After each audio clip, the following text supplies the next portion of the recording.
तो आज अभी 22 अक्टूबर शाम 6 बजे को CET 10+2 12वीं लेवल के लिए जो सेकंड पारी का है वो एग्जाम हो चुका है। 22 अक्टूबर 2024 की जो सेकंड पारी का एग्जाम हुआ है उसके अंदर एक बार फिर से हमने बात करते हैं राजस्थान जीके और राजस्थान करंट और साथ में इंडिया और वर्ल्ड की करंट अफेयर्स की बात करेंगे। तो 10 मिनट की अपनी ये आंसर की रहने वाली है।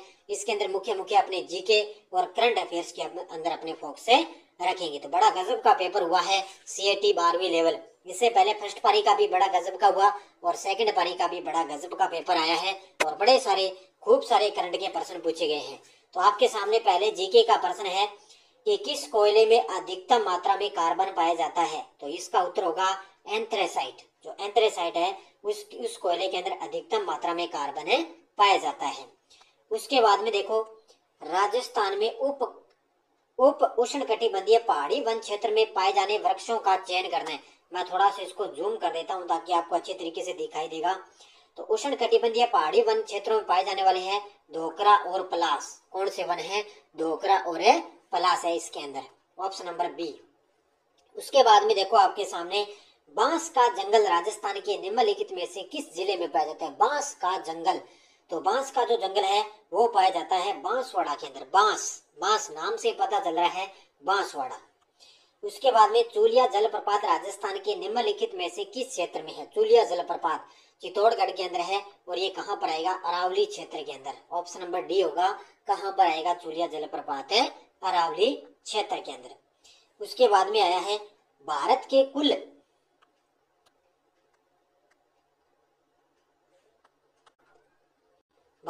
कुल भूभाग का कितना प्रतिशत भाग राजस्थान में है? ये दिया हुआ है। तो कुल कितना है? 10.4%। कितना है? भारत के कुल भूभाग का कितना प्रतिशत भाग राजस्थान में है? तो 10.4%। उसके बाद में रोजवुड, महगोनी और एमनी प्रजाति के पेड़ निम्नलिखित में से किस वन क्षेत्र में पाए जाते हैं? तो ये पाए जाते हैं उष्णकटिबंधीय सदाबहार वन में। Option number C. जो रोजवुड है, महगोनी और एमनी जो प्रजाति के पेड़ हैं वो कहाँ पर पाए जाते हैं? उष्णकटिबंधीय सदाबहार वन में पाए जाते हैं। अब देखो नेक्स्ट आपके सामने ये कुछ कंप्यूटर से संबंधित प्रश्न आ चुके हैं। ये अपने नहीं पढ़ेंगे तो ये एक बार आप देख सकते हो। तो इसका उत्तर आप देख सकते हो। माइक्रोसॉफ्ट वर्ड में कौन सा चालू दस्तावेज के बारे में जानकारी देता है? तो वो देता है स्टेटस बार। कौन सा देता है? स्टेटस बार जानकारी देता है। ये कंप्यूटर वगैरह अपने काम की नहीं है, बस अपने इसके बाद में जो जीके वगैरह वो पढ़ेंगे। तो यहाँ पे देखो सुमेलित करना है। सरिस्का अलवर में, दर्रा अभ्यारण्य कोटा में, माउंट आबू सिरोही में और केला देवी करौली में। बड़े आसान सा प्रश्न आया है सुमेलित करने वाला। उसके बाद में यहाँ हिंदी के प्रश्न है जो अपने नहीं पढ़ेंगे और अपने चलते हैं आगे। ये देखो कौन सा पर्वत शिखर भारत में स्थित है? कौन सा पर्वत शिखर है जो भारत में स्थित है? तो यहाँ पे देखो Annapurna, mount Everest, mount Kamet, mount Dhaulagiri. तो इसकी अगर अपने बात करें तो ये है माउंट कामेट। कौन सी है? माउंट कामेट है। ठीक है। तो यहाँ पर ये कहाँ पर है? उत्तराखंड के अंदर जो भारत में स्थित है, बाकी अपने भारत के अंदर नहीं है। उसके बाद में अपने चलते हैं। ठीक है। उसके बाद में ये देखो पॉलिटिकल से संबंधित प्रश्न आया है आपके सामने।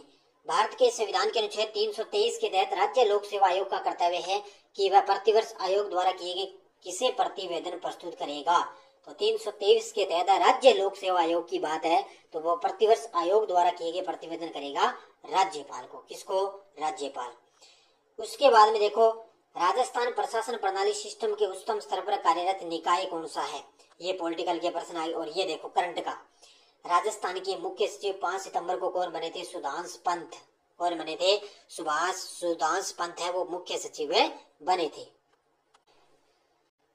उसके बाद में देखो राणा रतन सिंह की मृत्यु के बाद मेवाड़ का शासक कौन बना था? राणा रतन सिंह की मृत्यु के बाद मेवाड़ का शासक, तो इसकी अगर अपनी बात करें, मेवाड़ का शासक बना था राणा विक्रमादित्य। राणा रतन सिंह की जब मृत्यु हुई उसके बाद में राणा विक्रमादित्य शासक बने थे। मांगीलाल मिस्त्री का संबंध किस कला से है? मांगीलाल मिस्त्री का संबंध है बड़ा गजब का है, कावड़ से संबंधित है। मांगीलाल मिस्त्री का संबंध किस कला से है? कावड़ कला से संबंधित है। उसके बाद में देखो वर्तमान राजस्थान राज्य के गठन के प्रथम चरण में मत्स्य संघ का जो मंत्रिमंडल है वो किसके नेतृत्व में गठित किया गया? तो किसके नेतृत्व में ये किया गया था? शोभाराम के नेतृत्व में, क्योंकि सबसे पहले कौन थे? शोभाराम कुमावत। तो ये थे प्रथम चरण के अंदर। बाकी ये मैथ वगैरह आगे ये अपने नहीं पढ़ेंगे, आगे चलते हैं अपने, बस कंप्यूटर वगैरह ये भी नहीं पढ़ेंगे, करंट की बात करेंगे सिर्फ अपने। राजस्थान में पाए जाने वाला ये बार छोड़ देते हैं, उसके बाद में चलते हैं ये साइंस के आगे। और ये देखो दोबारा रिपीट हो गया प्रश्न, ये हिंदी के आगे आगे चलते हैं। बस अपने जीके वगैरह करंट वगैरह पढ़ेंगे, मैथ वगैरह छोड़ देते हैं एक बार। उसके बाद में ये देखो, किस परियोजना से राजस्थान के आदिवासी बहुल क्षेत्रों में क्रांतिकारी परिवर्तन आया है? किस परियोजना से राजस्थान के जो आदिवासी क्षेत्र है वो कहाँ पर रह रहे हैं? किस परियोजना से? माही बजाज सागर है, वहां पर आदिवासी क्षेत्र से संबंधित उनको फायदा मिला है। उसके बाद में देखो, राजस्थान का प्रथम सुपर थर्मल पावर प्लांट कौन सा है? प्रथम सुपर थर्मल पावर प्लांट है सूरतगढ़, जो थर्मल पावर प्लांट है ना वो है। कहाँ पर है ये? सूरतगढ़ के अंदर, गंगानगर, अनूपगढ़ में आता है। ठीक है, उसके बाद में हिंदी वगैरह आ चुका है, तो आगे चलते हैं अपने जीके वगैरह आ गया। ये देखो बड़ा गजब का है, कौन सा राजस्थान का राज्य पुष्प है जहाँ एक इमारती लकड़ी प्रदान करने वाला वृक्ष भी है? तो राजस्थान का राज्य पुष्प है रोइडा। कौन सा है? राज्य वृक्ष खेजड़ी, और राज्य पुष्प कौन सा है? रोइडा है राजस्थान का, जो लकड़ी भी प्रदान करता है। उसके बाद में ये प्रश्न आया है, 2011 की जनगणना के अनुसार निम्नलिखित में से राजस्थान के किस जिले में साक्षरता दर सबसे अधिक है? तो साक्षरता कहाँ पर है सबसे ज्यादा? कोटा के अंदर। कहाँ पर है? कोटा के अंदर है सबसे ज्यादा, जनगणना से संबंधित आया है। ये बड़े कथन आते हैं अभी। लेटराइट मिट्टी डूंगरपुर, उदयपुर के मध्य और दक्षिणी भाग और राजसमंद क्षेत्रों में पाई जाती है। लोहे आयरन की उपस्थिति के कारण यह लाल दिखती है। तो लेटराइट मृदा के बारे में है, तो डूंगरपुर, उदयपुर के मध्य और दक्षिणी भाग और राजसमंद क्षेत्रों में पाई जाती है, बिल्कुल सही है। लोहे व आयरन की उपस्थिति के कारण यह लाल दिखती है, तो ये कथन दोनों के दोनों यहाँ पे सही है इसके। उसके बाद में ये देखो प्रश्न आया है, किस संविधान से भारतीय संविधान में राज्य के नीति निर्देशक सिद्धांतों का शामिल किया गया? तो वो है आयरलैंड का संविधान, यानी कि जो नीति निर्देशक तत्व है वो कहाँ से लिए गए हैं? आयरलैंड से लिए गए हैं। उसके बाद में देखते हैं अपने आगे।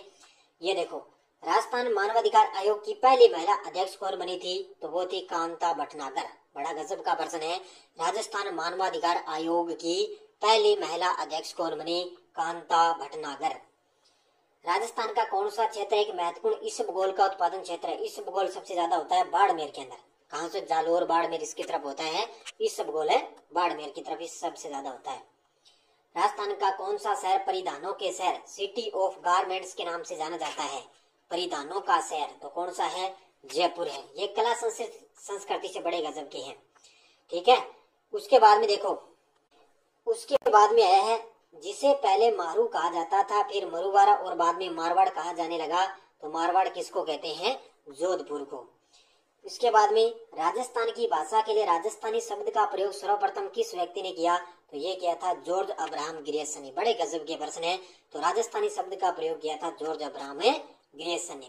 और ये देखो आ गया अपने वाला क्वेश्चन करंट का, किस भारतीय को ग्रीन ऑस्कर व्हिटली गोल्ड पुरस्कार 2024 प्राप्त हुआ? तो ये हुआ है पूर्णिमा देवी बर्मन को। इसका उत्तर था पूर्णिमा देवी बर्मन, जिसको व्हिटली गोल्ड पुरस्कार 2024 से सम्मानित किया। ये सारे प्रश्न करवाए, टेलीग्राम ज्वाइन कर लेना प्रताप क्लासेस के नाम से, तो वहाँ पे आपको ये सारी चर्चा मिल जाएगी। और ये देखो, भारत में एक साथ चुनाव कराने के मुद्दों की जांच के लिए गठित समिति के अध्यक्ष हैं रामनाथ कोविंद। एक साथ चुनाव कराने, एक राष्ट्र एक चुनाव वाला ना, तो इस समिति के अध्यक्ष कौन है? रामनाथ कोविंद। अभी मैंने बताया है ताजा। उसके बाद देखो, राजस्थान की अर्जुन पुरस्कार 2023 की विजेता दिव्य कीर्ति सिंह संबंधित है घुड़सवारी, इससे संबंधित है घुड़सवारी हंटर ट्रेल्स।